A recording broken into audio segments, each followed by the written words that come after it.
the morning of January 15th, 1947, a young mother was pushing her baby stroller down a quiet street in Leimert Park, Los Angeles. It was a normal morning. The sun was pale. The neighborhood was still waking up. And then she saw it. At first, she thought it was a broken, discarded mannequin in the tall grass of an empty lot. But as she got closer, the color drained from her face. It wasn't a mannequin. It was the body of a young woman, nude, severed completely in half at the waist, her face slashed from ear to ear in a frozen grin, every last drop of blood drained from her body. Her name was Elizabeth Short, but the world would come to know her by another name, the Black Dahlia. And to this day, nearly 80 years later, no one has ever been charged with her.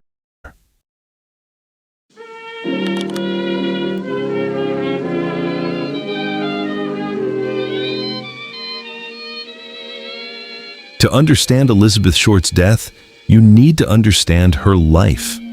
Because the story of the Black Dahlia isn't just a mystery.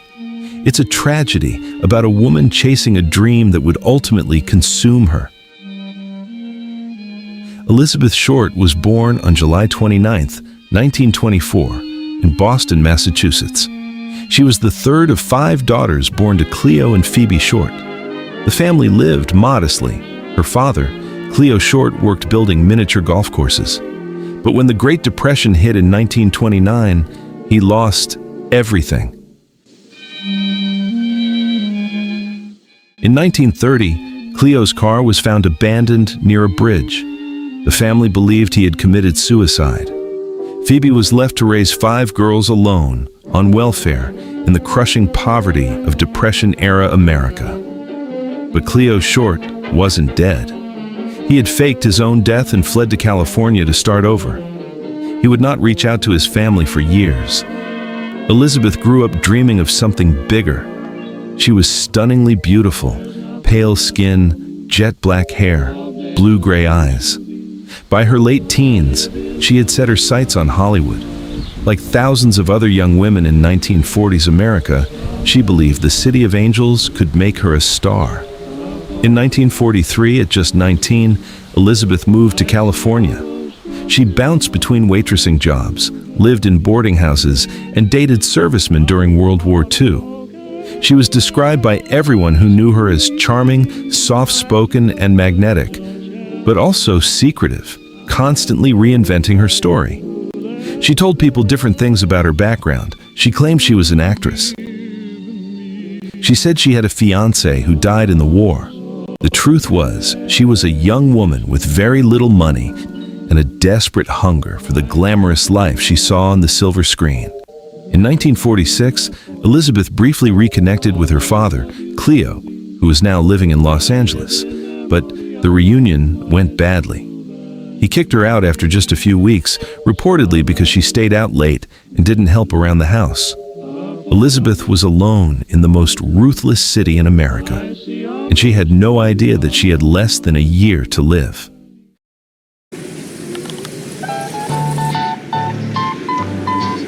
In late 1946, Elizabeth Short was living in San Diego, staying in a cheap motel.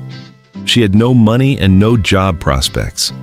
It was during this time that she met a man named Robert Red Manley, a 25-year-old married salesman. According to Manley, he met Elizabeth at a street corner, struck by her beauty, and offered to buy her dinner. They spent time together over the next few days. Manley later insisted the relationship was platonic. On January 9, 1947, Manley drove Elizabeth from San Diego back to Los Angeles when she told him she was meeting her sister at the Biltmore Hotel in downtown LA. Manley dropped Elizabeth at the hotel lobby at approximately 6:30 p.m. and was the last known person to see her alive.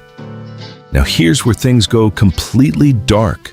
Between January 9th and January 15th, 6 full days, there is no confirmed sighting of Elizabeth, no phone calls, no letters, no witnesses, nothing.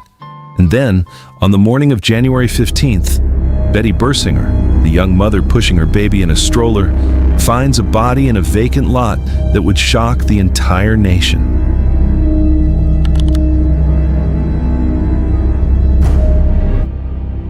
What Betty Bersinger stumbled upon at 39th Street and Norton Avenue that morning was unlike anything the LAPD had ever encountered. And let me be clear, this was 1947 LA, an era of violence, gang wars, mob hits, and crimes of passion.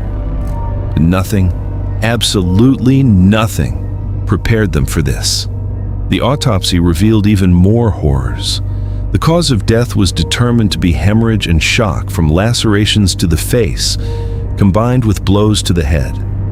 Elizabeth had been alive during at least some of the mutilation. The bisection of her body was performed with a level of precision and craftsmanship that suggested the killer had medical knowledge. This started one of the most frenzied media storms in American history. The press dubbed her the Black Dahlia, a name likely inspired by her habit of wearing black clothing and a black dahlia flower in her hair. The nickname stuck, and it turned a woman into a tabloid sensation. The LAPD began the largest investigation in the department's history at that time. Over 750 suspects were investigated, and over 60 people confessed to the murder. All of them false confessions. But the real bombshell came on January 24, 1947, just 9 days after the body was found, when someone mailed a package to the Los Angeles Examiner newspaper. Inside was an envelope made from cut-out letters that read, "Here is Dahlia's belongings. Letter to follow." Inside the envelope were Elizabeth Short's birth certificate, her address book, photographs, and personal papers.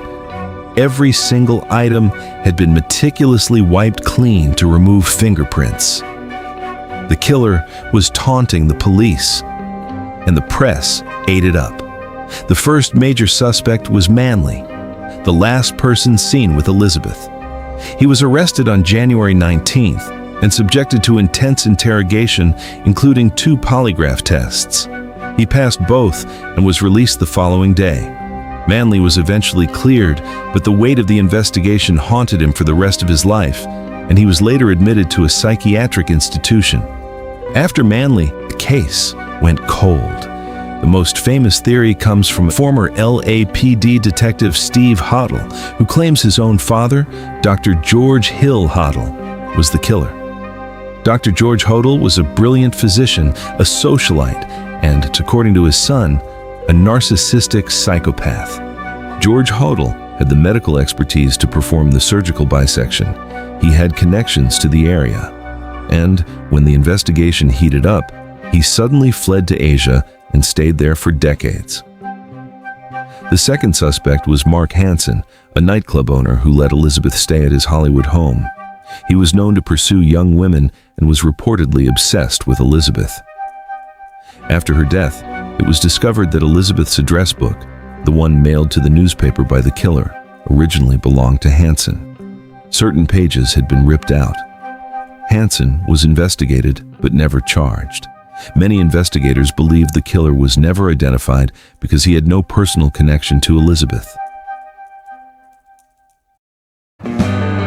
If you have any information about this case, please contact the Los Angeles Police Department, because even after 80 years, someone out there might still know the truth.